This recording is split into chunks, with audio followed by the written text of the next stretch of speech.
ठंडे पानी गरम कराए सियरे लेत समोए। चंदन चौकीदार राजा कोई मलमल करे स्नान। राजा ने स्नान किया और पीताम्बर की धोती पहनी राजा ने तिलक कर दिया और राजा रसोई में आ जाते हैं। और जैसे ही रसोई में आए तो मैया बाचल ने सोने की थाली में भोजन परोस दिया, चांदी की लोटा में पानी कर दिया और मोर पंखी बिजनिया की प्यार मैया बाछल करने लगी। विचार करें, माताएं जो पहले भोजन कराती थी वो आज भोजन नहीं कराती हैं। आज नियम अलग है और कल नियम अलग थे।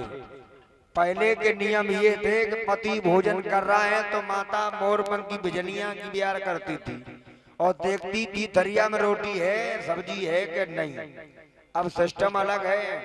अब तो रोटी सीधी 8 घरी जाती, 8 रोटी और 1 बाल्टी जल और सब्जी और कूलर कर दो चालू, खाए ले और चले जाइए। हाँ, तो माताओं पहले भोजन कराने में बहुत भाव था। मैया बाछल भाव से भोजन करा रही है। राजा कैसे भोजन कर रहे हैं और हर एक प्राणी के भोजन करने के नियम अलग अलग होते हैं भैया। राजा के नियम क्या थे सुनो। आरे पहलो कौर राजा धरन चढ़ाए दो, अरे कोई दूजो राम चढ़ाए री।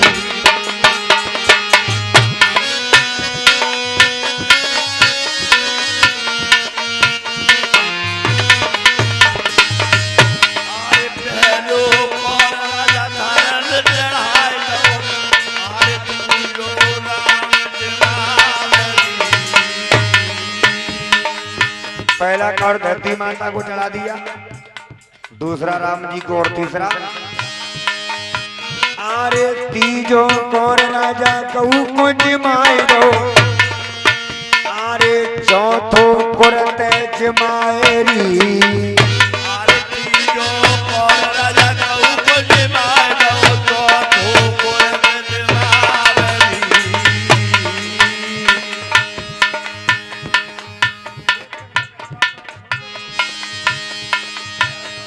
अगरबत्ती जो नीचे लगा दो धुआं आ रहा। तीसरा कौर गौ माता को चढ़ाया, चौथा कुत्ता को चढ़ा दिया। अब विचार करें कि कुत्ता को कौर क्यों चढ़ाया। भाई कुत्ता को क्यों चढ़ाया, लेकिन कुत्ता बैकुंठवासी है। कुत्ता बैकुंठवासी है। महाभारत में 5 पांडवों के साथ ये कुत्ता भी बैकुंठ धाम चला गया। हमारे तुम्हारे दरवाजे जब कुत्ता आता है तो लाखों दुआएं देता है, कहता है कि जा घर में 4 लोग हैं हम तो करें 8 हो जाए। 8 हो गए तो 8 कौर हमारे हो जाएंगे, तो दुआएं देता है। अरे तीजो कौर राजा कहू को जमाए दो, चौथो कौर जमाए रे।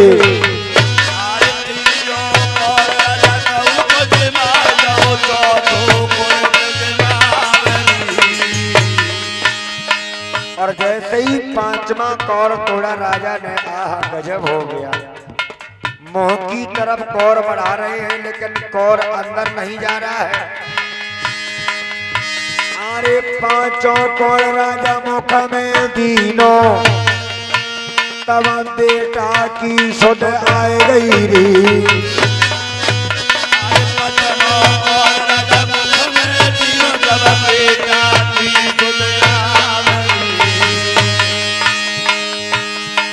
राजा जेवर सिंह रोने लगे भोजन पर।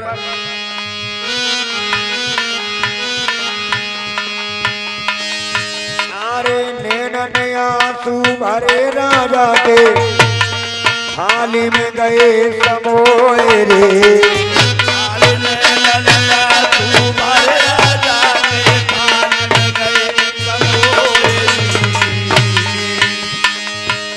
आज राजा जेवर सिंह बिलक बिलक के रोने लगे।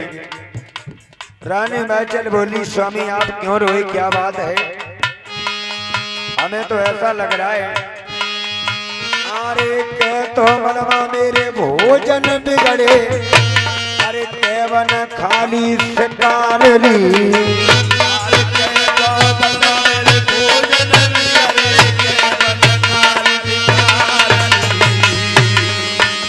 अरे नहीं रनिया तेरे भोजन बिगड़े, अरे न मन खाली शिकार ली।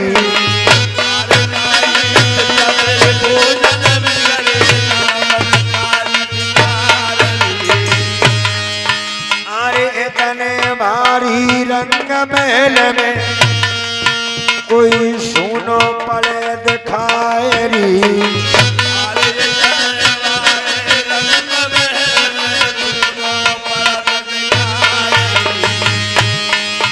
अरे बेटी बेटा नाय किस्मत में कैसे चले मेरो नामरी।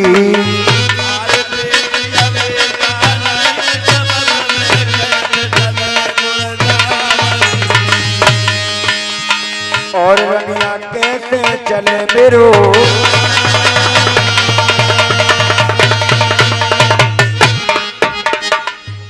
बेटी बेटा नाय किस्मत में कैसे चले मेरो नाम।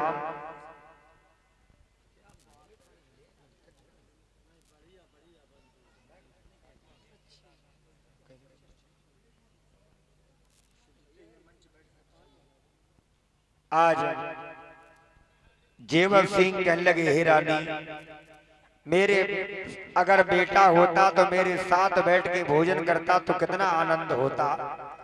मेरे जीवन में कोई संतान पैदा नहीं हुई रानी, हम बहुत बड़े पापी हैं रानी। मेरी कोख से तेरी कोख से किसी बालक ने जन्म नहीं लिया। राजा जेवर सिंह बोले, हे रानी ये आंखें बेकार हैं, जो आंखें तारे देखने को ना हो तो आंखें बेकार हैं। प्राण बेकार हैं जो प्राण के प्यारे ना हो, ये राज बेकार है जो राज के दुलारे ना हो।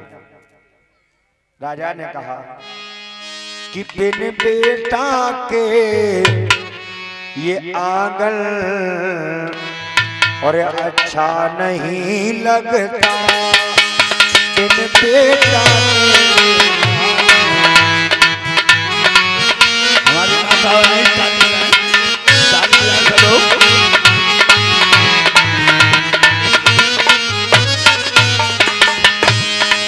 सुनो रानी, एक बेटा चाहिए और बस नाम के लिए।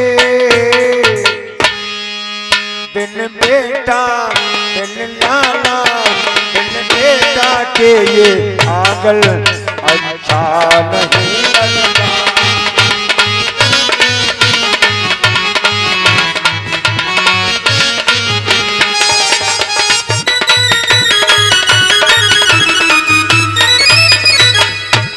रानी हाँ,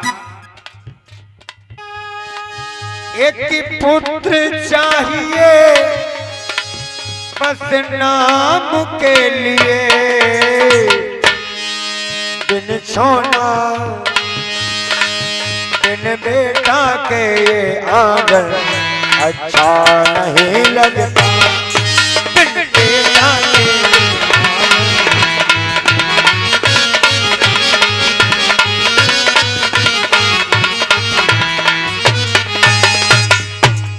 राजा जेवर सिंह ने रानी से कहा, मेरा बेटा होता मेरे साथ बैठ के भोजन करता तो कितना आनंद होता, कितना आनंद आता। लेकिन मेरे जीवन में कोई संतान नहीं है रानी। तो प्राण बेकार है जो प्राण के प्यारे न हो।